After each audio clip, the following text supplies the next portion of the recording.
AVZ Challenge Cup 2024, 1 week na lang magsisimula na. At eto nga, Petrogas Angels players pasok nga sa Team Philippines. Lumutang na nga ang pangalan ni Janelle Cheng kung saan kasama nga sa listahan para maglalaro sa international sa Team Philippines. At kasama niya si Jonas Abete, isa sa mga pinakamagagaling na outside spiker sa ating bansa. Brock Van Sickle, sumabit rin ang pangalan dahil nga siya ngayon ang MVP pagdating sa PVL. Sickle, ibabandera niya na ba ang bandila ng Pilipinas sa international para nga kasama sa gaganapin AVZ Challenge Cup? Matuloy kaya si Sickle dahil hindi naman siya pure Pinay? Yan ngayon ang ating aalamin dahil isang araw siya sa kasama sa listahan. Pero bago ang lahat, kung bago ka sa aking YouTube channel, subscribe na. I-click ang ating notification bell para lagi kang updated sa lahat ng issue sa volleyball. Susunod na.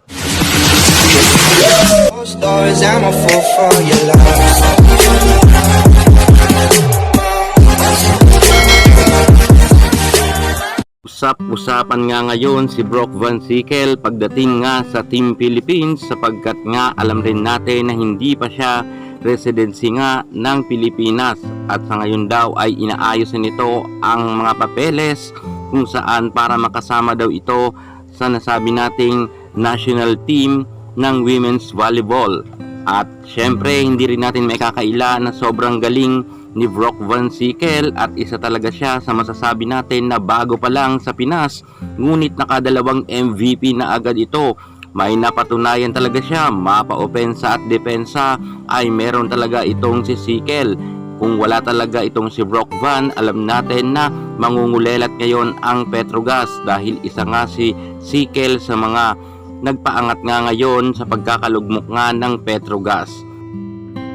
At napapabalita nga ito nakasama sa Team Philippines lineup nga na maglalaro sa AVZ Challenge Cup dahil 1 week na nga lang ay magaganap na ang sagupaan nga natin kung saan matitindi ngayon ang mga kalahok sa AVZ at may mga bago nga ngayong bansa na sumabak na rin.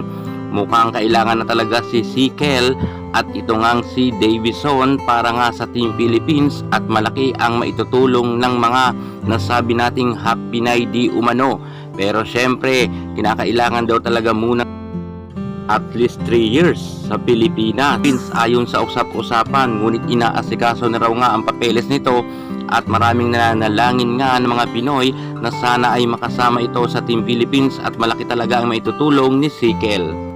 Ngunit reaksyon naman ng mga netizen, baka daw dumating ang panahon na pasukin na rin daw ang Pilipinas ng mga foreigner na manlalaro at parang magiging PVA na rin daw di umano ito. Ayon nga yan sa kanila sapagkat titira lang sa Pilipinas at maglalaro nga dito kahit wala naman daw dugong Pinoy. Pero sa tingin ko naman mga ka-sports, ayon nga sa ating pananaliksik ay half Pinay naman talaga itong si Brock Van Sickle at si Davison. Kaya huwag kayong kabahan dyan, huwag kayong ano dyan.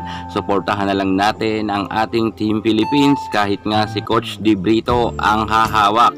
Wala naman tayong magagawa dyan dahil tayo nga ay sumusubaybay lamang sa ating mga hinahangaang volleyball player. At syempre, para rin sa akin, mas maganda pa rin talaga na ang ipapadala nga sa AVZ Challenge Cup yung magagaling talaga at huwag haluan ng politika. Yan muna ang pinaka-latest natin sa mundo ng volleyball.